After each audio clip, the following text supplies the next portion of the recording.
¿Qué piensan que es la insuficiencia cardíaca avanzada? El déficit que tiene la capacidad de función de hacer todo el ciclo cardíaco como tal, el corazón. Y, o sea, eso sería insuficiencia cardíaca. ¿Y avanzada a qué grupo llamaríamos? ¿Cómo se imaginan estos pacientes? Un paciente que a pesar de tratamiento médico óptimo no mejora su FEI en el seguimiento durante un tiempo. No tengo en la mente qué tiempo será, pero imagino pero es será... un criterio. Muy bien. Buenas tardes. Hola, ¿qué tal? Buenas tardes. Sí, estamos arrancando. Hola, ¿qué tal? ¿Algunos qué tal? ¿Cómo están? Hablemos de tratamiento ¿Cómo andás? médico óptimo, los 4 fantásticos, terapia de resincronizador cuando está el QRS mayor a 120 o 150 realmente, o la terapia de desfibrilador implantable cuando hay muerte súbita, cuando hay TB sostenida y así sucesivamente. Perfecto. Bueno, es un criterio muy importante para localizar este grupo de pacientes, ¿no? Son pacientes que ya han pasado por terapéuticas de todo el tipo y que fundamentalmente están en una etapa terminal de la insuficiencia cardíaca, ¿no? Con algunas características clínicas, la refractariedad al tratamiento médico, fundamentalmente. ¿Y la clase funcional? La clase funcional Que permanezca 3-4 pese a tratamiento. Es un factor, pero no es definitivo, porque un paciente, por ejemplo, yo te digo, un paciente con un edema agudo pulmón hipertensivo, puede estar en clase funcional 4, sí, y no es una insuficiencia terminal, a lo mejor tú le bajas la presión, o sea, no es como la fracción de eyección. Hay pacientes con 20 de fracción de eyección, pero a lo mejor están caminando por la calle y están en clase 1. Entonces, no siempre es lo mismo ni es equivalente, ¿no? Por eso vamos a ver que son diferentes cosas que tienen que coincidir para poder considerar estos pacientes de este grupo. Bueno, tanto es así que de hecho ya hay las diferentes sociedades lo dividen como si fuera una entidad independiente, incluso en algunos lugares es hasta una especialidad, el tema de la insuficiencia cardíaca. ¿Recuerdan la clasificación del American Heart de la insuficiencia cardíaca? Sí, ¿no? El estadio A, que son aquellos pacientes, vamos a recordarlo, que pueden tener un riesgo o bien presentan factores de riesgo a desarrollar insuficiencia cardíaca en un futuro. Por ejemplo, los hipertensos, los diabéticos. Esos son pacientes que estarían en un estadio A. Pacientes en un estadio B o lo que se llama preinsuficiencia cardíaca, que son aquellos en que puede tener algún síntoma o signo de insuficiencia cardíaca, pero hay una alteración ya en la estructura del corazón, digamos. Ya hay alguna alteración que podemos ver, o podemos ver péptidos o troponinas, hay aumento en las presiones de llenado. Esos pacientes están en un estadio B. Estadio C es generalmente la mayoría de los pacientes que nosotros ya vemos. Tienen un complejo sintomático amplio, consultan por la insuficiencia cardíaca que nosotros conocemos, y finalmente el estadio D o insuficiencia cardíaca avanzada, que van a ser aquellos pacientes que tienen síntomas, signos de insuficiencia cardíaca en muy baja clase funcional, con múltiples internaciones por insuficiencia cardíaca. Esto es un dato muy importante que se le suma a lo que comentaste, que a pesar se internan de tener el tratamiento médico, quirúrgico o intervencionista completo y adecuado, ¿no? O sea, pacientes que a pesar de todas las opciones que se les podemos dar, se continúan internando. Puede ser una insuficiencia cardíaca aguda o crónica descompensada, pero fundamentalmente son algunos criterios pronósticos los que le marcan a este estadio D de la insuficiencia cardíaca. Entonces, a partir de ahora, concéntrese que vamos a hablar del estadio D de la insuficiencia cardíaca. ¿Tiene algún número de internaciones al año puntual? Sí, hasta hace unos años eran 2 internaciones al año o consultas por emergencia que implicara, por ejemplo, una administración de diuréticos, ¿no? De diurético endovenoso. Endovenoso. Eso ya se consideraría una internación. Ahora, en las últimas clasificaciones, ya con una internación al año, ya se considera paciente en riesgo, ¿eh? Sí. Bueno. O sea, si tuvo solo una en el último año ya es avanzada. Sí, sí, sí. Y hay Sí, una se dan clase- otros factores, ¿no? También que Hay vamos una yo no la leí a fondo ahora, pero hay una clasificación nueva de la europea, ahora que salió hace muy poquito. 48 horas. Sí, que habla de empeoramiento. Empeoramiento se considera esta avanzada, que aunque haya tenido una el último año. En realidad es un empeoramiento de la insuficiencia cardíaca, tal cual, es una insuficiencia cardíaca crónica que se empeora en los últimos meses. Eso ya, Meses. sí, ya es un criterio implica un pronóstico de riesgo que nos va a dar alerta para saber un poco la conducta que vamos a tener que ver con este grupo de pacientes. Y eliminó la levemente deteriorada en cuanto a la clasificación por FEI. Claro. Solamente deja conservada. Conservada y sistólica deprimida. Bien. Bueno, ¿qué vemos en estos pacientes? ¿Qué otra clasificación ven que esta es la clasificación De clínica Stevenson. más rápida, ¿no? Exactamente, Stevenson, según el perfil de perfusión o el perfil, digamos, de congestión. Esto nos hace claro ver qué son los síntomas para recordar de insuficiencia cardíaca, ¿no? ¿Hace falta recordar? No, recordamos, estamos bien. Ahí veo que Otra colocó clasificación. el Y gasto acá- cardíaco en la parte de abajo a la derecha. Gasto cardíaco menor de 2.12. Eso es para el perfil frío, Para la los de abajo. perfusión, el shock aerogénico, exactamente. ¿Mm? O sea, tenemos la clasificación del American Heart, que son los estadios según el factor de riesgo o los síntomas ya en clase avanzada. La clasificación de Stevenson por el patrón hemodinámico o clínico. Tenemos la clasificación clásica, reducida, preservada, también está lo que comentaban ahora, y la recuperada o parcialmente recuperada, también es una entidad aparte. Y también sigue habiendo otras clasificaciones que en realidad se entrecruzan entre sí, ¿no?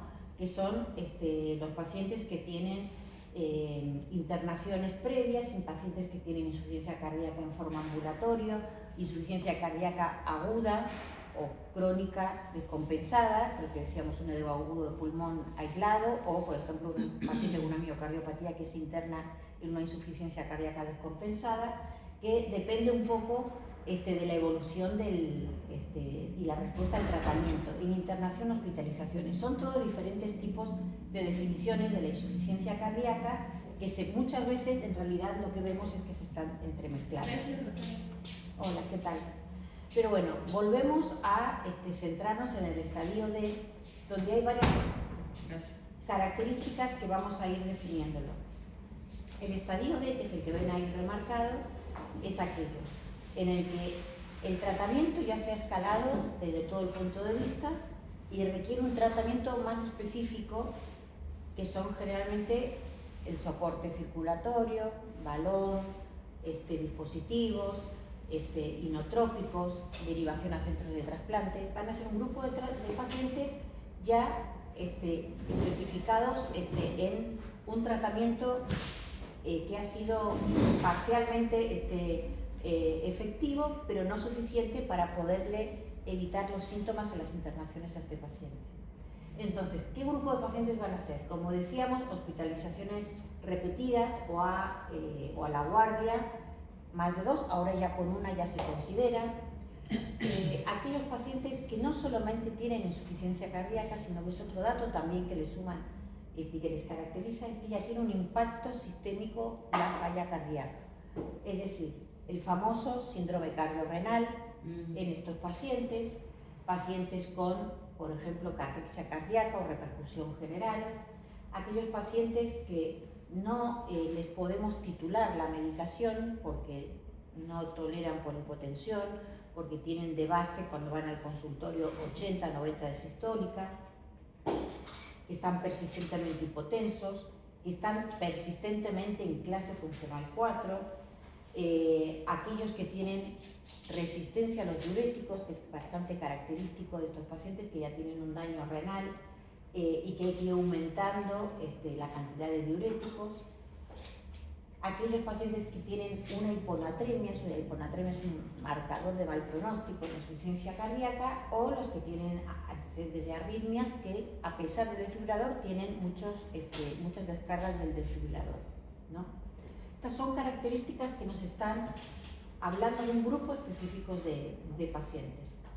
Entonces, no siempre, esto es un poco lo que decíamos, la clase funcional se correlaciona con el estadio D, siempre y cuando sea mantenida, no en forma aislada. Digamos, todos los pacientes que se internan por insuficiencia cardíaca pueden estar en un momento en clase funcional 4, pero con el tratamiento los volvemos generalmente a clase 1 o 2, ¿no? ¿Se entiende la diferencia, no? Esta es la superposición de estas clasificaciones.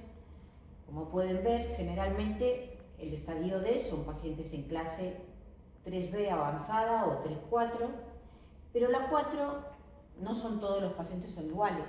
Esta es otra nueva clasificación, que es la clasificación Intermax. No sé si han oído hablar de ella. Sí. Bueno, la clasificación Intermax, que son diferentes estadios dentro de la gravedad del paciente en clase 4. Bueno, vamos a hablar un poco más, creo que luego lo hablaré. ¿Qué paciente, por ejemplo, en estadio D, en clase 4, no sé si la conocen alguien más, ¿la conoce? ¿Ustedes la han oído hablar, esta clasificación? No. Bueno. La Intermax. No. Bueno, la Intermax clasifica los pacientes que están en clase 4 según el grado y el pronóstico que tienen a corto plazo y el tratamiento que requieren. Esta clasificación surge en realidad, un registro de asistencia circulatoria mecánica en el que veían que no todos los pacientes que estaban sintomáticos en reposo eran iguales. Había pacientes que tenían síntomas en reposo pero estaban en su casa y que estaban con tratamiento médico, que serían, por ejemplo, el Intermax 7, y el Intermax 1 eran pacientes que estaban con síntomas en reposo pero estaban internados con una centrífuga o con un ECMO. ¿Son todos pacientes en estadio D? Sí, son todos con insuficiencia cardíaca avanzada. Por la clasificación clásica que vimos.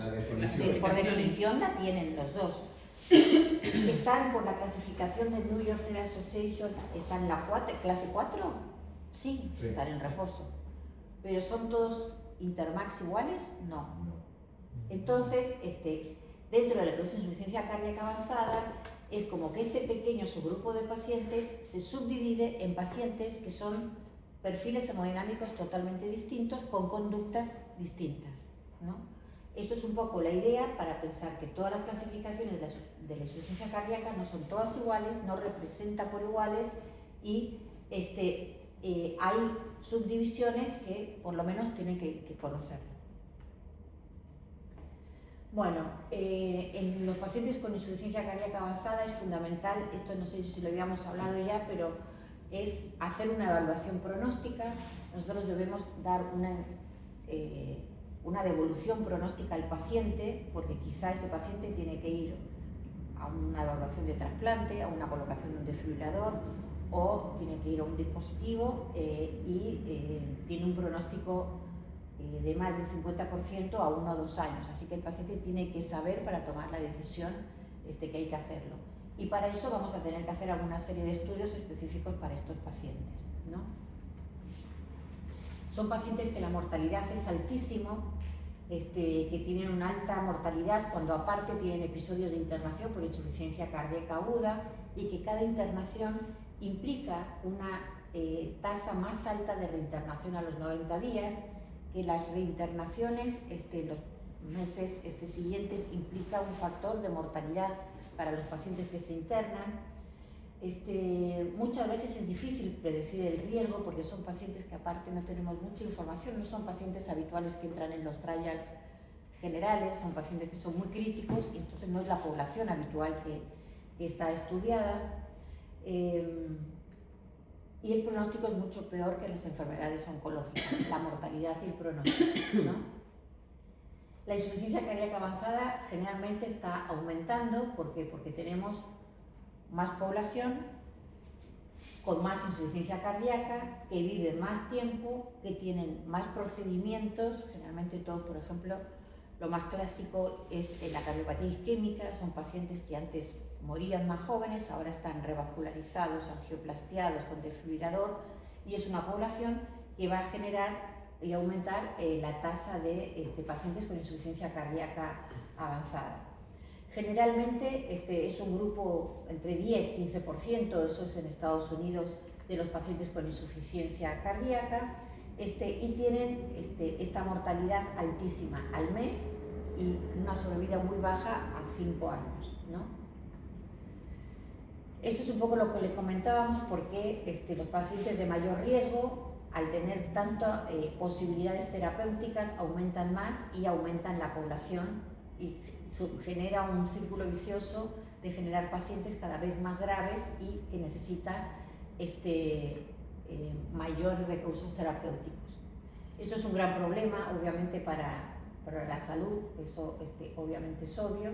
Estos son pacientes que requieren tratamientos costosos y que se equiparan muchas veces a tratamientos oncológicos o tratamientos en salud, convirtiéndose realmente en un problema. También otro problema es que se asocia a la alta mortalidad de hospitalizaciones. Esto es la evolución natural de la historia de la insuficiencia cardíaca. Como verán, la insuficiencia cardíaca es una enfermedad que cursa en forma crónica, a empujes y con diferentes momentos evolutivos. En el momento inicial, un paciente diagnosticado con insuficiencia cardíaca puede descompensarse con un riesgo importante de morbimortalidad, inicia el tratamiento, se compensa. Algunos pacientes pueden tener una muerte súbita, otros pacientes pueden tener múltiples internaciones, ¿no? Estos son internaciones, deterioro de la clase funcional progresiva, puede morir por insuficiencia cardíaca progresiva, o puede empezar una evolución declinando su calidad de vida, en el que quizá hay que pensar en tratamiento para trasplante, o un tratamiento con asistencia ventricular, o tratamiento paliativo porque ya están cerca del fin de vida, ¿no? Entonces, la historia natural de la insuficiencia cardíaca es muy variable, pero es importante identificarlos porque sabemos que un gran pool de pacientes van a evolucionar a estos factores, con estos factores que definen la insuficiencia cardíaca avanzada, y tendríamos que empezar un tratamiento previo para que el número que llegue a requerir un trasplante o un dispositivo o un tratamiento más específico sea el menos posible y el que sea realmente más grave, fundamentalmente porque vamos a ver que son recursos que están limitados, tanto por una cosa o por otra. Bueno, hay diferentes scores, no importa, que nos ayudan a definir un poco qué va a pasar con estos pacientes, y esto es un poco el recordar, vieron que hay un montón de estudios y ahora hay muchos más, son los estudios principales de los que hayan visto para avalar el tratamiento farmacológico de la insuficiencia cardíaca, y en todos, si bien este grupo de pacientes no están identificados, los que pudieron tener grupos con disfunción ventricular, es decir, menos del 30-40%, la mortalidad al año es altísima, ¿no? Y lo otro es que a medida que requiere hospitalización, o sea, una segunda, una tercera, cada vez la mortalidad se va multiplicando, ¿no? Exactamente, exactamente. Si bien las mortalidades se han ido, a medida que han ido apareciendo los 5 pilares del tratamiento de la insuficiencia cardíaca, que disminuye la mortalidad, que disminuyen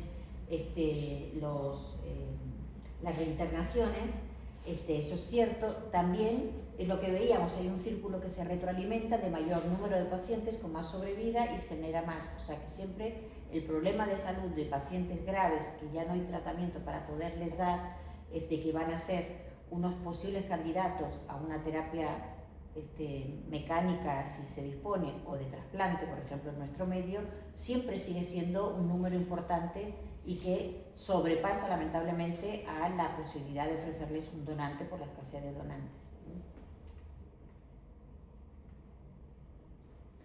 bueno, esto es lo que decíamos, no hay estudios, hay muy pocos estudios, hay un estudio que es el REMATCH, que se hizo en pacientes que no eran candidatos a trasplante cardíaco, que no eran candidatos a asistencia. En realidad no se pudo completar porque la mortalidad era altísima al año, son muy difíciles de hacer.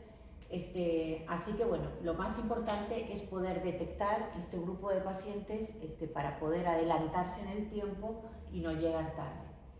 Bueno, este es el registro de él, no lo vamos a ver.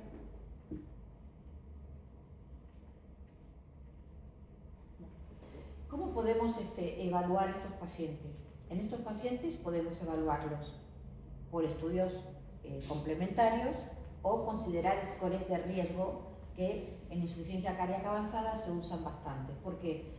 Porque tenemos que hacer un diagnóstico pronóstico y con eso tenemos que ver variables de riesgo, no nos queda otra, ¿no? Independientemente de los estudios. ¿Qué variables pronósticas tenemos? A mí las que más me gustan, luego vamos a ver, son scores que son teóricos, que hoy en día aparecen, son fórmulas por internet, que uno mete los cálculos y te calculan el score de Barcelona, París, Madrid. Entras en internet y lo tienes, no hay problema. Pero lo más importante es la clínica, porque cuando uno está en el consultorio solamente tiene la clínica. Entonces, ¿qué variables pronósticas piensan que es, bueno, ahí lo van a tener, pero bueno, ayúdenme, que tienen los pacientes que ya están en una etapa avanzada, por ejemplo? De los factores generales clínicos, ¿les parece? La edad, obviamente. Claro. El género, hombres tienen peor pronóstico. La raza también. La clase funcional 4, lo hemos dicho, obviamente los diabéticos. Las enfermedades concomitantes, con falla renal, EPOC, ACV, ya son pacientes que si tienen una enfermedad asociada a riesgo cardiovascular van a tener mayor riesgo si tienen insuficiencia cardíaca avanzada. ¿Qué podemos ver? Eso en nuestro interrogatorio, nuestros exámenes de laboratorio de rutina, obviamente si tiene disfunción renal, si tiene disfunción hepática, como decíamos, si tiene hiponatremia, si tiene una pérdida de proteínas por una desnutrición, ya nos va dando un marco de un paciente que está grave. La medicación, ¿qué nos puede ayudar? Un paciente que tengamos que estar titulándole los diuréticos porque está refractario, que tengamos que agregar un segundo diurético porque no responde, la congestión, que no podemos titular los betabloqueantes porque se hipotensa, o los vasodilatadores, bueno, que está persistentemente hipotenso y es un paciente de difícil manejo, les tiene que llamar la atención, ¿no? ¿Qué otra cosa tendría este paciente? Esto generalmente en muchos lugares no podemos hacerlo, no disponemos, pero son todos los que son marcadores de sangre. Algunos sí, obviamente el paciente con un BNP persistentemente elevadísimo, a pesar del tratamiento, de las troponinas también elevadas, y si uno pudiera medir todo lo que es marcadores de la activación del sistema renina-angiotensina, que son los mecanismos de compensación, o sea, esto es una cosa que no lo hacemos en la práctica clínica, pero si uno pudiera ver todos los marcadores, todas las citoquinas de activación inflamatoria también de la insuficiencia cardíaca estarían persistentemente elevados a pesar del tratamiento. En las imágenes, ¿qué les parece en el ecocardiograma? Bueno, un paciente obviamente con disfunción ventricular, una gran dilatación de cavidades, que ya tengan, por ejemplo, compromiso del BD, o sea, que la falla cardíaca izquierda haya comprometido el derecho, habla de evolución larga, de cronicidad y de peor pronóstico. Pacientes a lo mejor dilatados que ya empiezan a tener una insuficiencia mitral por dilatación del anillo, eso deteriora más la hemodinamia y la respuesta al tratamiento, la detección de hipertensión pulmonar, son cosas que podemos ir viendo. Obviamente, en la resonancia, como hablábamos el otro día, la presencia de realce y de mucha fibrosis, ¿no? Y luego, dos estudios importantes que ahora vamos a ver en este grupo de pacientes que no se realizan en estudios convencionalmente con insuficiencia cardíaca, pero que acá son importantes, es acá abajo todo lo que es los valores hemodinámicos, si uno les coloca un SWAN, todo lo que es un bajo índice cardíaco, presiones de llenado elevadas, ¿no? Y las resistencias pulmonares altas. Y un estudio específico también que se realiza en este paciente, que es el test de ejercicio cardiopulmonar. ¿Han oído hablar de él? ¿Test de 6 minutos o test de caminata? No. Test de caminata no es un equivalente, es un estudio más fácil, que nos puede ayudar un poco a la capacidad, pero no es patognomónico, lo hacen más los neumonólogos. Nosotros también lo utilizamos, pero da una información orientativa. Pero el que nos habla más del consumo de oxígeno pico y la capacidad funcional o la reserva funcional del paciente y la capacidad del ejercicio es el máximo consumo de oxígeno medido por el test de ejercicio pulmonar, que luego lo vamos a ver y que estaría indicado en estos pacientes que ya pensamos que quizá hay que derivarlo para pensar en un trasplante, ¿no? Todo eso que lo vemos. Decíamos la edad, obviamente esto lo vamos a ver graficado, lo que hemos hablado. La etiología también no lo habíamos mencionado, habíamos dicho que a algunas etiologías les va peor que otras, ¿no? ¿Recuerdan el otro día? Este es el cuadro que ya les mostré la otra vez. La obesidad, cada vez relacionada con el índice de masa corporal.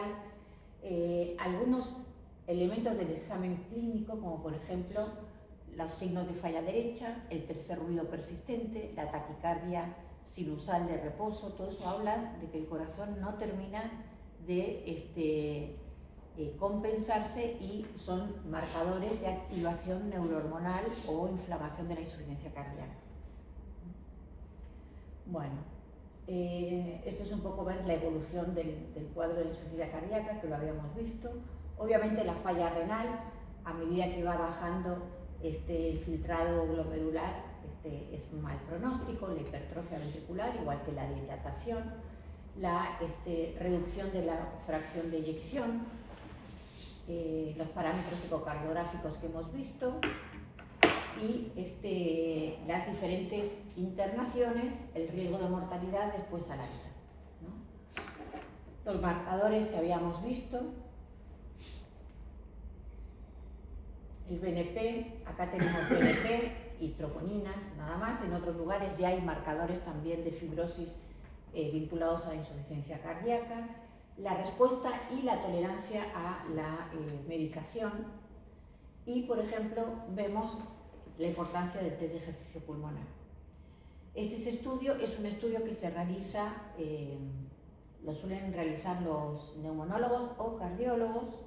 Se necesita como si fuera una cinta de ergometría convencional que está conectada a una máquina que a través de unas mangueras se usa o una máscara parecida al BIPAP, ¿no? Imagínenselo así. Entonces el paciente camina, empieza a hacer, ahora creo que tengo una foto.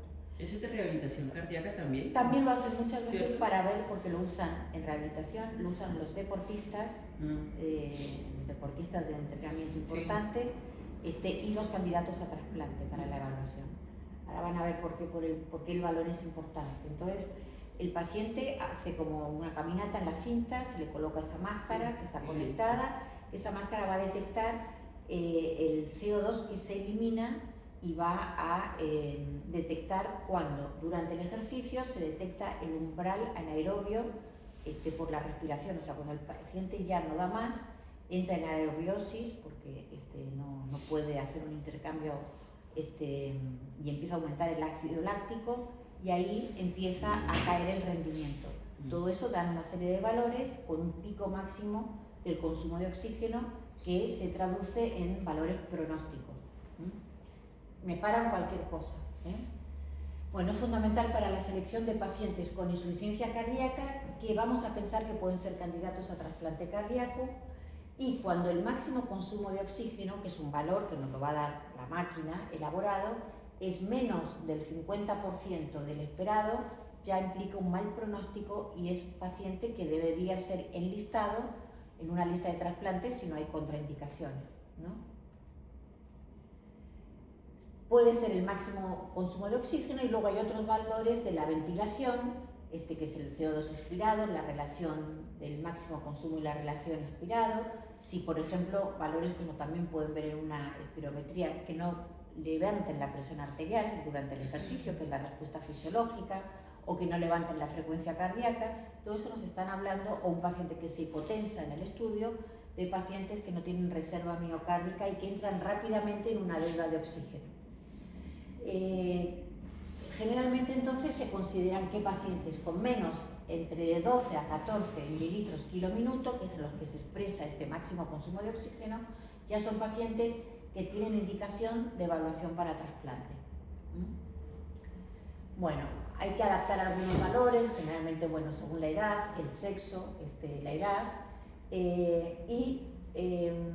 obviamente que no es un dato aislado, como no es un dato aislado para ingresar en lista de espera ni la clase funcional, ni la función ventricular, ni el máximo. O sea, es un todo, no es un único. ¿Por qué? Porque puede haber otros valores, por ejemplo, no adaptado a la resistencia periférica, un paciente no entrenado, un paciente que a lo mejor es obeso y que hay que adaptar los valores. O sea, un valor aislado no define la conducta de ninguna variable. Lo que es importante es una sumatoria de valores, tanto de pronósticos que hemos visto, clínicos, imágenes, laboratorio y algunos estudios específicos como estos, que definen que ese paciente tiene una insuficiencia cardíaca avanzada y que ya está en etapa de una evaluación pretrasplante.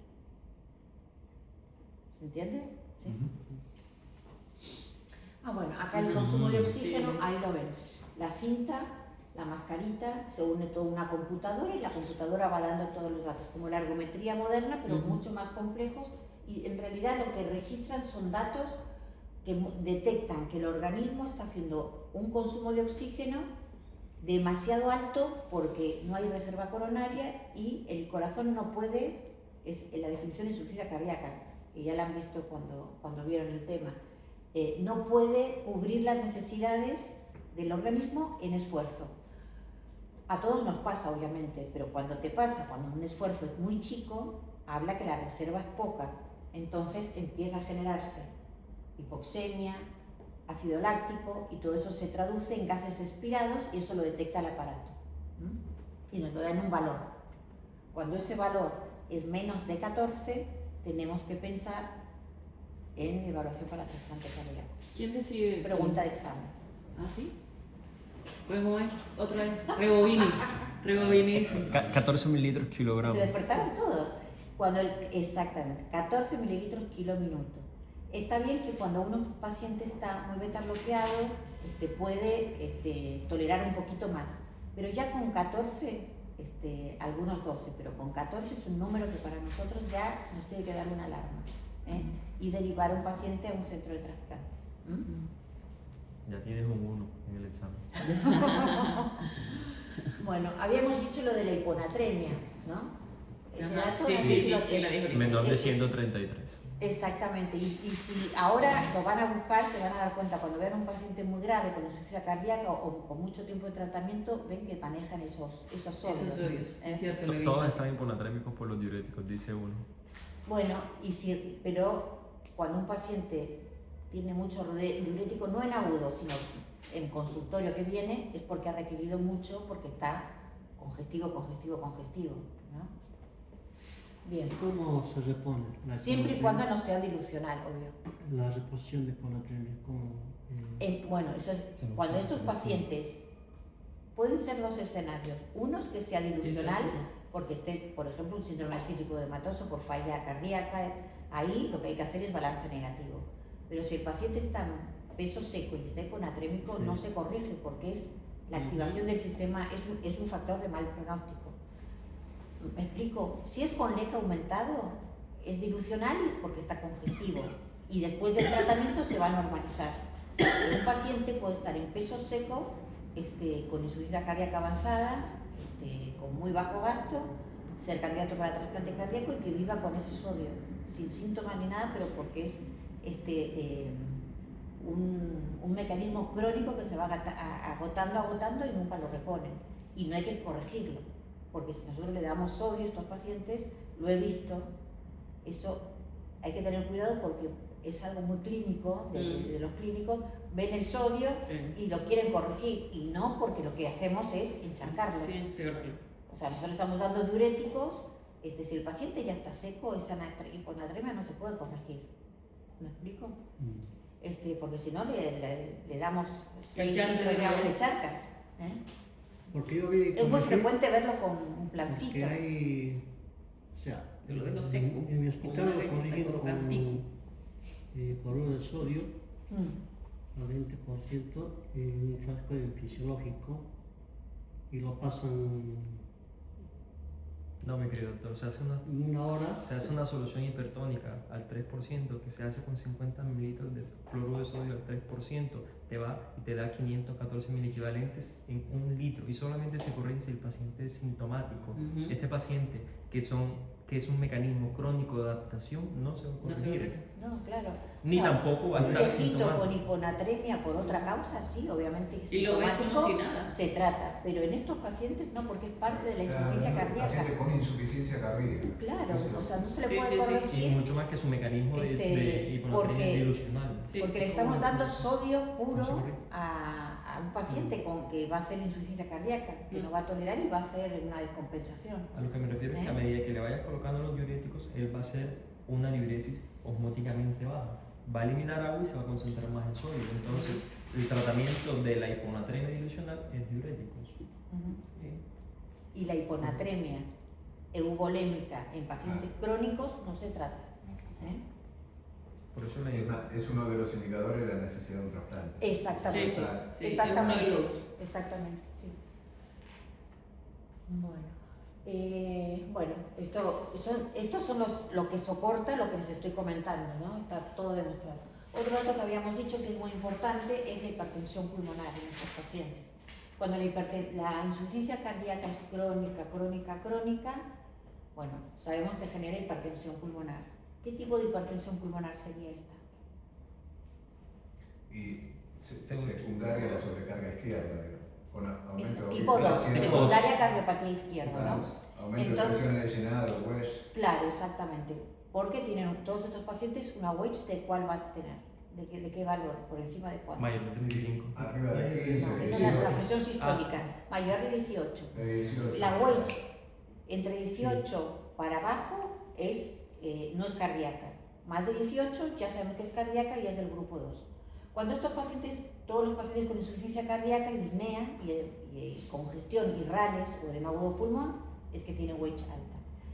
A medida que va persistiendo esta Wedge y que el paciente no lo puede acomodar porque está entrando en un estadio D con insuficiencia cardíaca avanzada, ¿qué pasa? La hipertensión venosa venocapilar persiste y se convierte en un paciente con una hipertensión pulmonar severa que genera incluso una falla del ventrículo derecho, ¿no? Le hace claudicar al ventrículo derecho. Bueno, estos ya son pacientes de altísimo riesgo también para trasplante. No solo que ya hay que pensar el trasplante, sino que si aumenta y dejamos pasar esto en el tiempo, llega un momento en que esta hipertensión pulmonar es irreversible, no responde a los diuréticos, no baja y puede llegar a ser un problema o una contraindicación para el trasplante.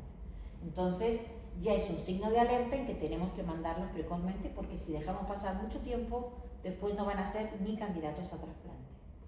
La claudicación del BD tiene un límite, o sea, la fracción de eyección del BD que caiga por determinado valor tiene un límite para indicarles que el trasplante lo No, limita. porque igual como se va a trasplantar, no. Lo que No. sí, Ok. hay límites aconsejados para el gradiente, que el doctor ha de saber, para el gradiente, para el trasplante. Ujú. Aquí, ¿qué es el gradiente diastólico pulmonar? Que hemos dicho, estos pacientes, todos los pacientes que ya vamos a pensar que son candidatos a trasplante cardíaco, en la evaluación tienen que tener un cateterismo derecho. Como verán, estos dos estudios no son estudios de práctica habitual en el paciente con insuficiencia cardíaca general, ¿no? Común, no avanzada, no en estadio D. Y cuando nosotros hacemos el cateterismo cardíaco, podemos hacer todas las mediciones y calcular el gradiente diastólico pulmonar, que es la diferencia que hay entre la presión media de la pulmonar y la capilar. Eso lo que nos está diciendo que es Entre la diastólica y la capilar, ¿verdad? claro, Es la diferencia que uno mide en el SWAN, digamos, cuando lo enclava. Si cuando estuviese uno lo internado. enclava es la capilar. La capilar. Entonces, Antes de clavarlo toma. Ese valor lo toma y se lo resta a la presión media de la pulmonar, en A la media. también, a la media. Esa diferencia y diferentes valores, que lo que nos está dando es, imagínense que el circuito pulmonar es como un tubo hidráulico, ¿no? Normalmente la circulación corre con una diferencia de presión, pero habitual. Cuando sube mucho esa diferencial entre los dos polos de la circulación pulmonar, llega un momento en que no hay flujo, porque siguen subiendo y hay tal la resistencia que no hay un flujo de la circulación. Se estanca la circulación pulmonar y eso genera congestión persistente en el pulmón. Síntomas persistentes, insuficiencia cardíaca persistente y una hipertensión pulmonar que va a ser un aumento de la poscarga del ventrículo derecho persistente, ¿no? Y eso no se va a modificar. Cuando nosotros, ¿por qué nos importa esto? Cuando nosotros van a ir los cirujanos y van a cambiar el corazón y van a poner un corazón normal, sano. Un cadáver. ¿Qué va a pasar? Exacto, bueno, con función normal.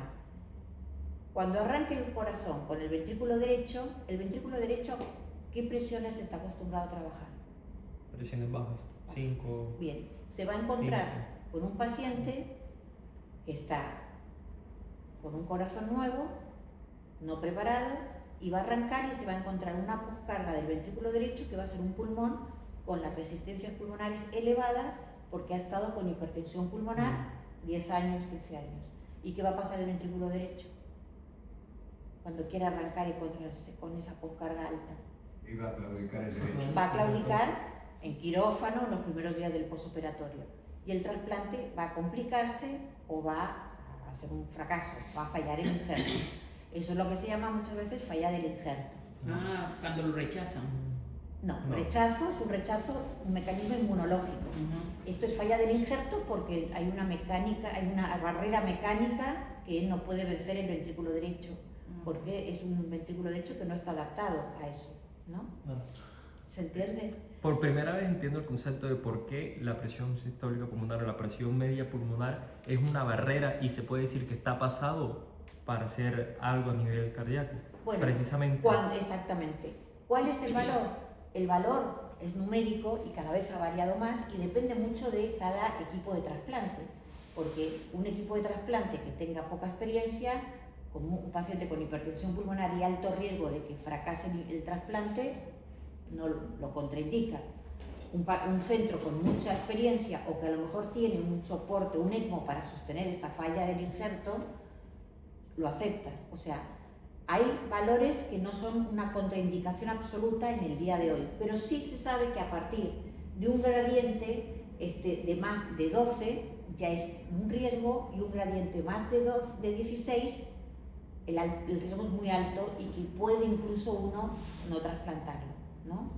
Vuelvo a decir, antes era una contraindicación absoluta. Hoy en día, con centros de mucha experiencia y de soporte mecánico para la salida del trasplante en el quirófano, se pueden aceptar, pero a partir de 16 de gradiente transpulmonar ya vamos a tener problemas con el ventrículo derecho. ¿Me repite la fórmula del gradiente? Gradiente, arteria pulmonar media menos la wedge.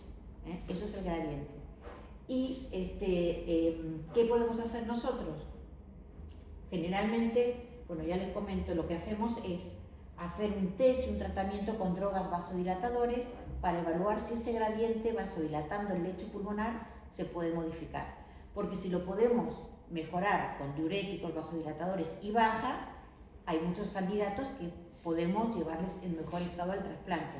Si eso es fijo y no responde, es lo que decíamos, esa expresión que es muy escuchada de ya está pasado incluso hasta para el trasplante. Doctora, acá es nitrito, diuréticos ¿no? Y usan tadalafilo o el río digamos. Bueno, esos son vasodilatadores. Bien, nos estamos yendo totalmente, pero no importa. En realidad uno puede probar, primero que bajar lo que se pueda la wedge con diuréticos, y uno puede probar en un test con un cateterismo derecho, oxígeno. Los nitratos o la NTG es más venodilatador, vieron que no es tanto. Entonces, o sea, generalmente, Uno usa, por ejemplo, si quiere hacer un test para evaluar cómo responde esta hipertensión, usa NPS, si da la presión para el paciente. O si no, el óxido nítrico. Óxido nítrico se puede Ah. hacer, se puede utilizar milrinone, Sí. pacientes, por ejemplo, que no toleran NPS, entonces le das un poco de inotrópico y vasodilatador. Y lo que hay más evidencia es con sildenafil o tadalafilo. Sí. Con los otros vasodilatadores puros, como los bloqueantes de la endotelina, el bosentan, no hay tanta evidencia en esto. Es para más hipertensión de tipo 1. Y sildenafil, tadalafil. Sí, con eso sí que hay más evidencia, sí. Y con ribofuat no hay tanto, también eso es más para otro tipo de hipertensión pulmonar. Pero bueno, eso es un poco como tendríamos que ir encarando estos pacientes ya dentro de una evaluación para trasplante. Bueno, Si el paciente está internado, dobutamina hoy perdió. también, la también se dobutamina puede también. usar. Lo único que Perdió. es muy arritmogénico, no, se usa, lo que pasa que en muchos lugares no hay milrinone, pero es muy arritmogénica, entonces y es más potente el efecto vasodilatador pulmonar del milrinone que de la dobuta. No, hay lugares donde solo hay dobuta. ¿No? Y otros que hay solo dopa. Por eso lo importante es que estos pacientes, si uno, primero, estar capacitado para poderlo detectar, reconocerlo y saber a dónde lo tiene que mandar y qué es lo que le tiene que hacer, porque esto, si no tienes estas medicaciones no tiene sentido. Y dejar pasar esto es condenar al paciente a que después no pueda ni incluso ir a un trasplante. Bueno, lo otro que decíamos es el estado nutricional, siempre acordarnos cuando vemos un paciente que existe la caquexia de origen cardíaco. ¿La caquexia por edema de asas? No, son por varias cosas, en realidad es multifactorial.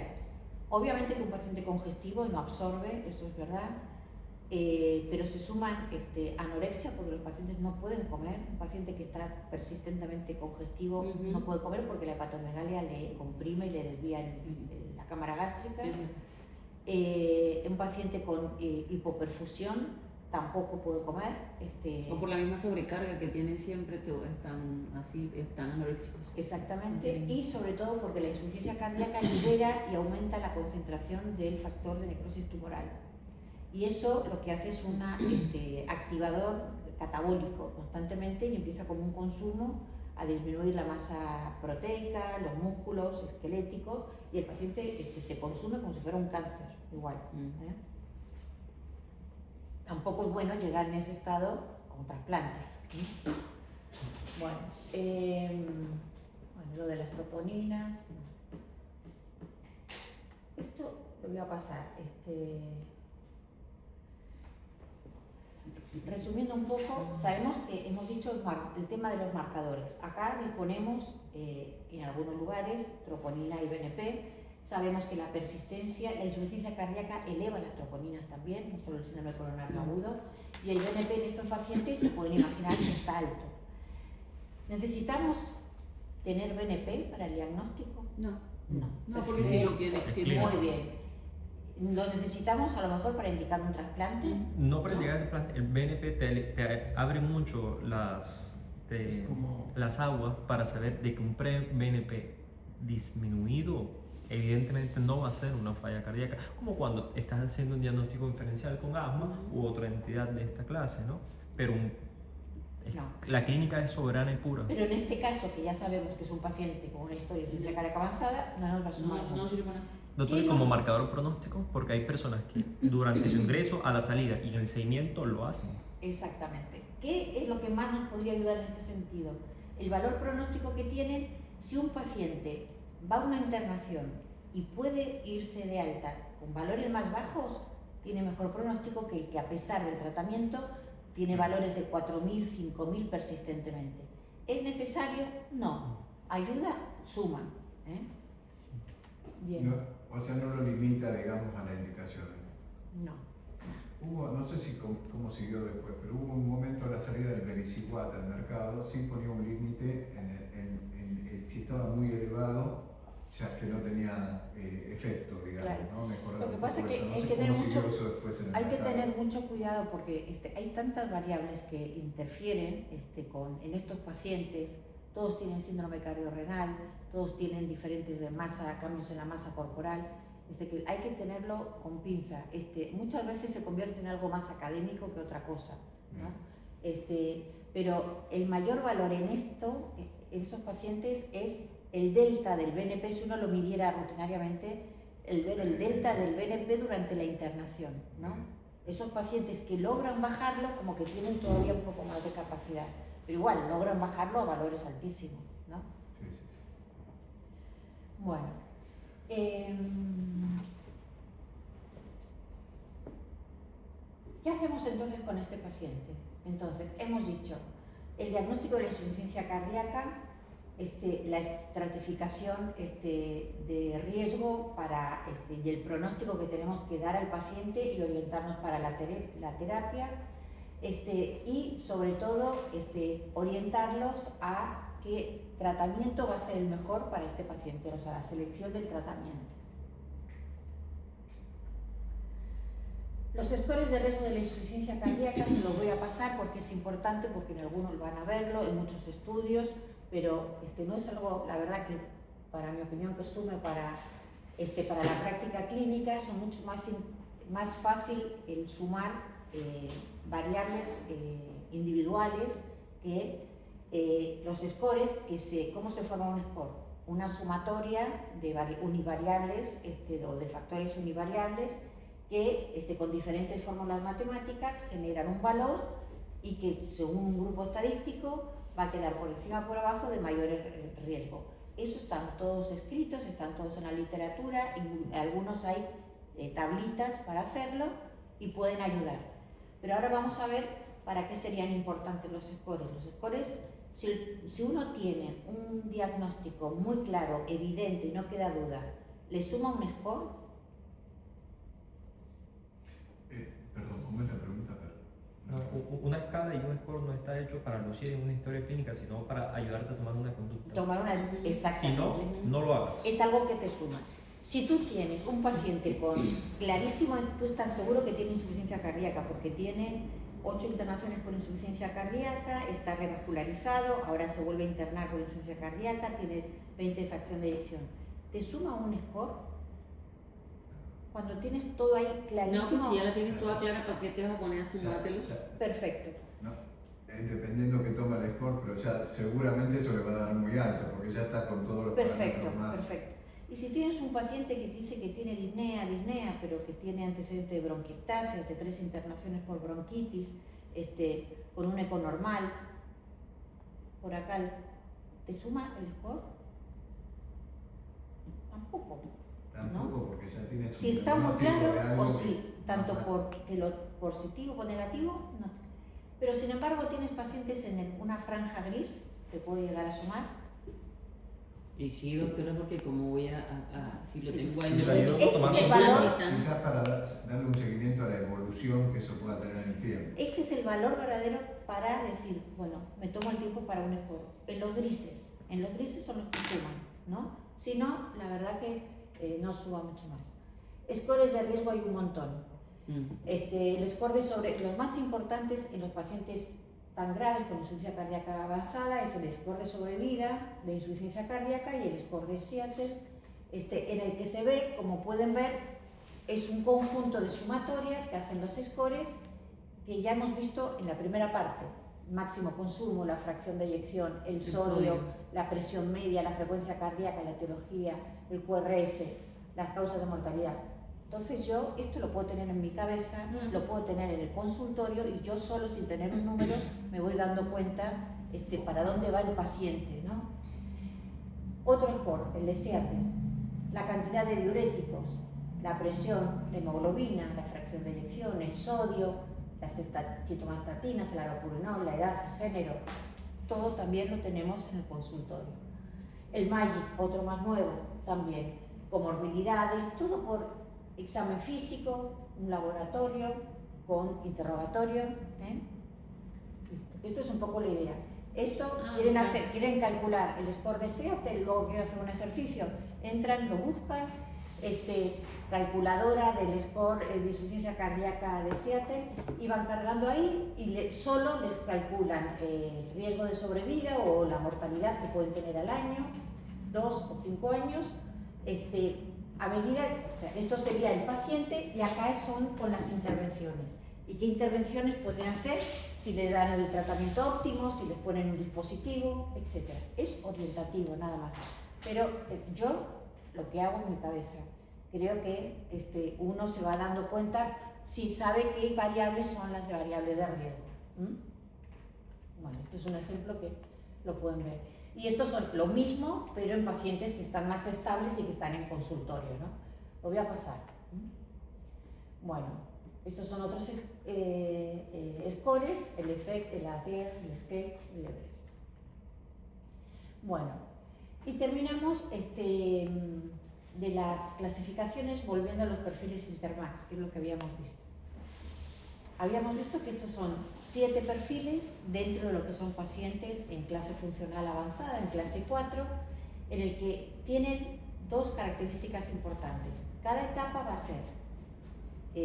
a tener distinto pronóstico a medida que nos acercamos al 1, o sea, del 7 al 1, va a tener peor pronóstico, mayor mortalidad, y los tratamientos van a ser cada vez más complejos.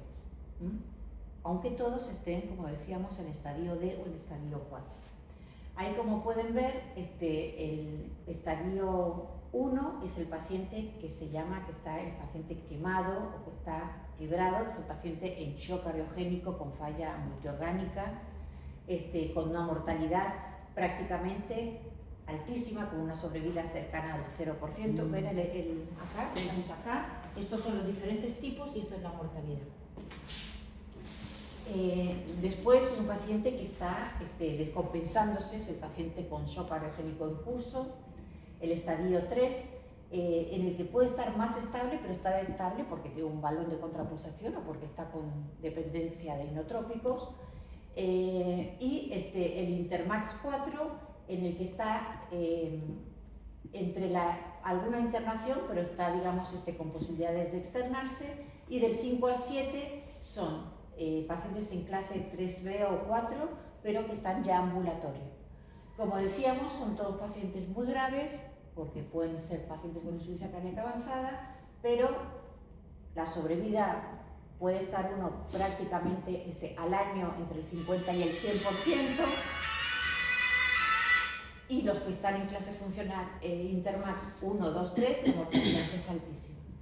¿Y qué nos importa poner estos pacientes en alguno de estos casilleros?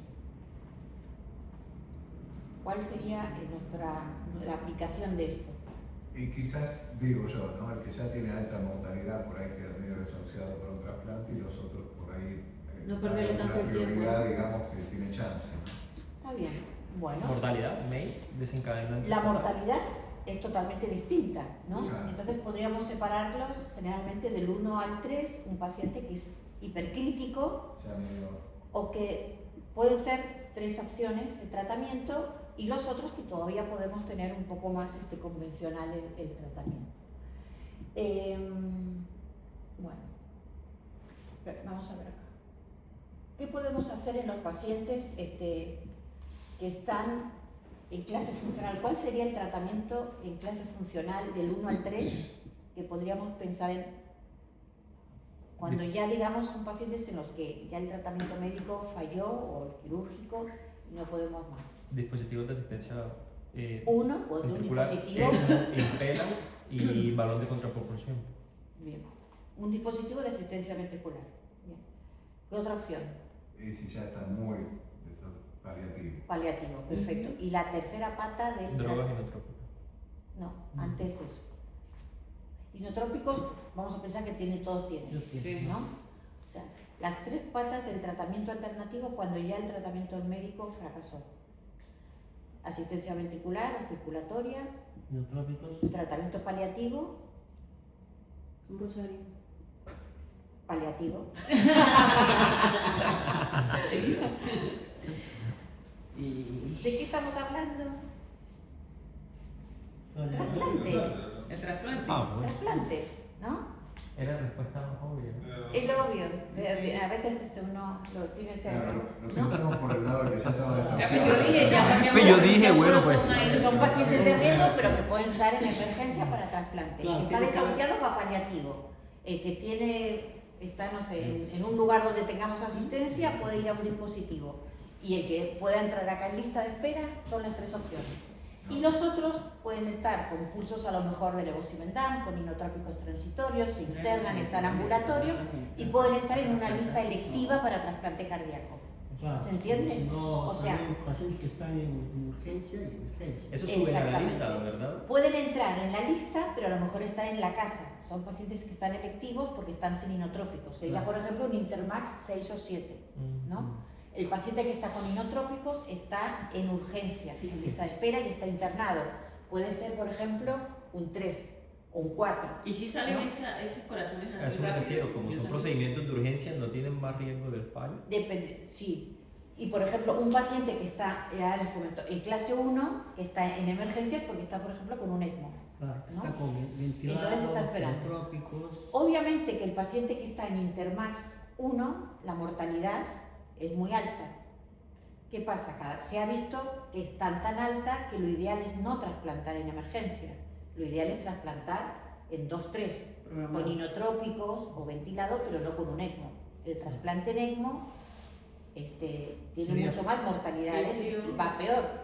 Pero bueno, hay pacientes que llegan a eso, Y digamos. lo peor es que el ECMO solamente se recomienda como medida temporal cuando va a llegar a algo. Entonces es como... Exactamente. No, Post-operatorio. en realidad lo que pasa es que hay pacientes que lamentablemente están graves. Si tiene un paciente con una patología, una miocarditis, 20 años, bueno, le puede ir mal, pero si no lo haces, va a morir. La mortalidad es 100%, ¿no?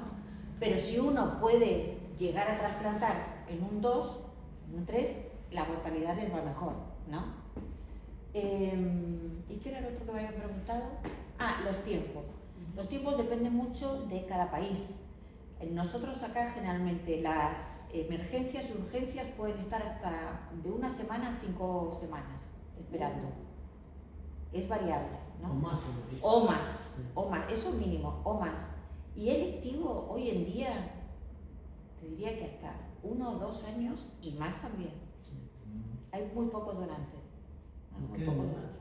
¿Y qué digamos de pediatría? Sí, bueno, que sirvan, ¿Eh? porque que sirvan uno puede decir te lo dono, pero si no sirve, Te doy mi corazón. bueno, está ahí. Doctora, en un momento, voy a hablar de la prehistoria, se había cobrado cierto auge, hubo gente acá en Argentina que participó con un grupo francés en la cardiomioplastia. Ah. No hay nada ya parecido, no hay Bueno, nada sí, desarrollado sí, sí. así, algo paralelo, No digamos, me a todo acuerdo, esto. Batista era que hacía. Acá era el cardiomioplastia. doctor Roncoroni, ha hecho Sí. ese tipo de cirugía, Sí. el doctor Almada, jefe del Posada, participaron en esos grupos y han tenido un grupo Sí. de pacientes que Sí, en su momento anduvieron y después en un momento sí. quedó totalmente... Yo creo recordar, no muy bien la técnica, muy quirúrgica, pero hacen como si fuera como un chal, hacían Exacto. con un dorsal, envolvían, por ejemplo, en ese una- era el charpe cardíaco. le llamaban acá el charpe cardíaco. Con un sensor, un marcapaso sensor adentro y uno afuera que estimulaba. Listo, al y le dorsal. hacían como, envolvían a un corazón muy dilatado y le Sí. hacían como lo apretaban y le daban una forma más esférica. Un fracaso. Hoy en día, y no hay nada, digamos así, un desarrollo, sí, el músculo Darío ya me había corazón. explicado la ¿Cómo? fórmula. Darío ya me había explicado la Ajá. fórmula. Tomaban el músculo, arropaban, lo estimulaban eléctricamente. Lo y contraía. apretaban. El marcapaso esencial estaba adentro y uno externo al Es dorsal. como una. Cuenta trasplante. Es como una. ¿Abuelo? ¿El qué? Ah, eso es un Berlin Heart. Sí, Ay, trasplante. mira. Un Berlin Heart. La asistencia.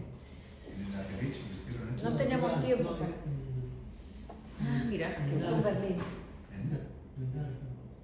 ¿Verdad que el tipo hace algo bueno? Chico. Sí. Ay, Sí, chiquito. sí, Yo sí. siempre confío en Pero mí. se trasplantó. Se trasplantó y lo va bien. Sí, sí, sí, sí. Bueno, pues eso también yo me imagino que también el tema de las donaciones también lo van sacando dependiendo de ese tipo de pacientes, por lo menos, porque este chiquitico, imagínate. Bueno, lo que pasa es que la donación es algo que no se puede, digamos, prever ni prevenir. Se puede trabajar, se trabaja mucho para intentar procurar, para cada vez buscar más opciones de donantes, pero es algo limitado, digamos, que mucho no se puede. Siempre hay una franja que hay mucho más demanda que oferta en trasplante, por eso es el limitante de lo que se dice, la limitación del trasplante son los donantes. Ese es el problema. Sí. Y nosotros, doctora, como tal, somos como el primer filtro para que lleguen a la donación completa, o sea, para que hagan un trasplante. Para los receptores. Sí. ¿Cuándo tenemos que derivar un paciente? Ajá. Bueno, te contesto. Me imagino que vamos a ver también los que no son candidatos, ¿no? Ahora les comentamos. Es que no me da tiempo, no me dio tiempo porque asistencia era otra clase y trasplante específicamente era otra, ¿no? Pero bueno, ahora lo vamos a ver un poco rápido. Entonces, ¿cuándo son los...? Repasando un poco, esto es lo que quiero que grabe. ¿Cuándo yo tengo que derivar, si no me dedico a hacer trasplante cardíaco, un paciente con insuficiencia cardíaca que ya defino y lo clasifico como insuficiencia cardíaca avanzada y que tiene factores de mal pronóstico y que tengo que ya conectar, ¿no? Para que sea un buen receptor de trasplante. Recordemos, aquellos, obviamente, que están por requerimiento endovenoso, lo tengo en un lugar, en un centro, con dobuta, con dopa, no tengo otro inotrópico, el paciente no lo puedo destetar, antes de que me entre en falla orgánica, tengo que ir buscando algún lugar. Pacientes con menos de 14 mililitros kilo-minuto de máximo consumo de oxígeno o menos del 50% del predicho, en el que el corazón entraba en el esfuerzo, en deuda y consumo de láctico. Un equivalente cuando no hay máximo consumo es la caminata de 3 minutos con menos de 300 metros. Esto no es tan exacto, pero bueno, cuando no tenemos, esto es lo más fácil de hacer, ¿no? Caminar 300 metros. 2 internaciones, recuerda que ahora ya con una ya se considera. Cuando hay falla del ventrículo derecho o hipertensión pulmonar. Cuando no puedo medicar al paciente porque está muy hipotenso, no lo tolera o está bradicárdico y no tengo margen para optimizar el tratamiento. Cuando a pesar de todo lo que estoy haciendo, sigue en clase 4. Cuando yo, a aquellos que están en un NI, le hago scores y tiene una mortalidad altísima al año. La falla renal, el síndrome cardiorrenal, la falla hepática secundaria al origen cardíaco, hiponatremia persistente, eubolémica, la caquexia cardíaca o la limitación realmente muchas veces el bajo gasto, hay tanta adaptación que uno en realidad el paciente lo que refiere es fatiga, no puede levantarse, el paciente que está muy crónico no va porque siente que está chocado por rales, sencillamente no puede ni caminar, no puede ni levantarse. Doctora, disculpe, la mayoría de ingresos por insuficiencia cardíaca descompensada, crónica descompensada como gatillante, imagine usted un proceso infeccioso, neumonía, hito, infección de piel y partes blandas, cuenta como internación 1 o 2 veces al año, sí, independientemente que lo haya exacerbado haya sido una infección. Independientemente, obviamente que uno considera sus pacientes que son persistentemente transgresores, ahí ya pasa porque bueno, no va a ser un buen candidato para trasplante. Si tiene no sé, una infección urinaria por bacteriemia, hay un factor desencadenante conocido, pero yo digo, ¿cuántas personas con una infección urinaria hacen insuficiencia cardíaca descompensada o se chocan, ¿no? Entonces muchas veces también es relativo porque es como lo de la transgresión. Si uno se toma una Coca-Cola y hace congestión, está bien, está mal, que hay una causa desencadenante conocida, pero justifica que entre en falla cardíaca. Es que eso lo que te indica es que no tiene reserva el paciente, ¿no? Entonces, si por una gripe entra con shock cardiogénico o con 3 litros o 8 litros de congestión, hay algo que la causa descompensante está bien, hay y lo puedo mejorar, pero me tiene que dar la sospecha de que me estoy quedando sin reserva. ¿Me explico? Bueno, recordar todo esto Y esto es un resumen, es un recordatorio de cuándo derivar a INITGEL, ¿no? Para que recuerden, inotrópicos, los marcadores, falla renal, falla hepática, fracción de eyección. Obviamente que esto no lo hemos hablado, el paciente que tiene un desfibrilador y que entra en tormenta eléctrica, las internaciones, la resistencia a los diuréticos y mayor necesidad, esto porque está en inglés, la hipotensión y la imposibilidad de titular la medicación, y la hipotensión persistente. Bueno. Contestando rápidamente, las contraindicaciones para el trasplante cada vez son menos. Antes se hablaba de contraindicaciones. ¿No deja un segundo más ese Sí. diapo? Sí. Gracias. Hoy en día lo que se habla son de comorbilidades que aumentan el riesgo en el trasplante, ¿no? Obviamente que todas las fallas orgánicas, pero son relativas porque a lo mejor puedo hacer un trasplante combinado y puedo hacer un trasplante cardiorrenal o puedo hacer un trasplante cardiohepático. El EPOC va a aumentar la mortalidad, pero no lo contraindica. Lo que hablábamos de la hipertensión pulmonar, aumenta el riesgo, pero no la contraindica. Y hay algunas cosas muy pocas que pueden contraindicar el trasplante. Una es la sepsis o la infección activa no controlada. En algunos países, porque ya se está haciendo la infección por HIV, en realidad es SIDA, porque HIV ya se están haciendo en algunos lugares, hay como, no sé, son contados con los dedos de la mano, pero hay lugares que hacen trasplante con algunos cuidados en pacientes seronegativos y con carga viral negativa. Pero hasta hace muy poquito era una contraindicación pesada, ahora se empieza a hacer. Igual gracias a usted ya conocemos la miocardiopatía por HIV. Claro, tal cual. Y lo otro es las neoplasias activas, ¿no? El resto todo es para ser evaluable. Bueno, ¿alguna pregunta, alguna cosa? ¿Algún tipcito más para el examen, doctora? Sí, aparte doctora. de esa... ¿Qué va a preguntar en el examen? Pregunte, doctora, con confianza. Esto me parece muy importante. Ah, bueno, espera un momento que tengo una fotito. Sáquenle foto. Ya está. Pero igual la tenemos acá. Está en el video, que es lo importante. Sí, olvídalo, ¿no? Sí. Bueno. Este video se me puede borrar, vamos a ver. No, ni Dios permite que se borre ese